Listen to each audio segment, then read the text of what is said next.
Hi everyone, this is Coach Mike and we're going to do an introductory lesson on the Open Ruy Lopez. I feel this is a very important way to start out because it teaches everything you need to know about chess. Mainly that the center is the most important part of the board and you want to get all of your pieces out. Get your next piece out, get your next piece out, get your next piece out, get your king safe in castle, avoid trades. So, to start off, the best move is pawn to e4 because it opens up a line for the queen and the bishop to get out rapidly and facilitates quick development. Black does the same thing by returning the pawn with pawn to e5. So now the perfect move, no doubt about this whatsoever, is knight f3, getting the knight out, getting ready to castle, attacking the e-pawn. And the best thing for black to do here is to defend the pawn with the knight, not with the d-pawn because that blocks his bishop, but best thing to get his knight out. Now he could play knight f6, but that's the Petrov. The Ruy Lopez, the most famous opening in chess, bishop b5. That's the standard position. White is threatening long term and immediately. Bishop takes knight, pawn takes, and then knight takes pawn. But it doesn't work right away because black has two moves to make the material even. He gets the pawn back with queen d4, attacking the knight and the pawn, or with check, which is going to be lots of trades.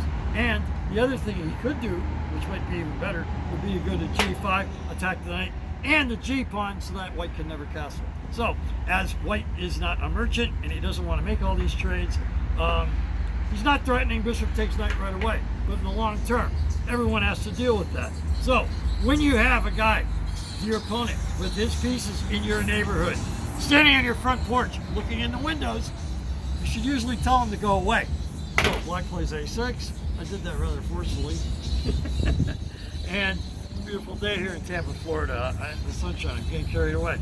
Bishop a4 is the best move for white. Maintaining an x-ray on the king. The bishop is still checking the king indirectly through the skin of the pieces. Like when you break your arm, you go to the doctor, he takes an x-ray to see what's going on with your bones.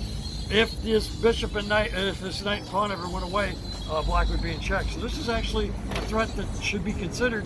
But now black can finally do what white did. Get his knight out, get ready to castle, attacking the fourth pawn. Now we're just going to look for this purpose of this lesson of what goes on with taking the e4 pawn. White castles and ignores the threat. Why can't he take the pawn? Well, he can. And what he is expecting, this is a high percentage of draws in Grandmaster theory. He's expecting white to play d4. But we have this offbeat move that's very tactical. Rook e1. Again, x-ray. I love x-rays. X-raying the king, attacking the knight. And most players will gleefully move the knight to c5, attacking our treasured Ruy Lopez bishop at a4, because bishops are typically worth more than knights.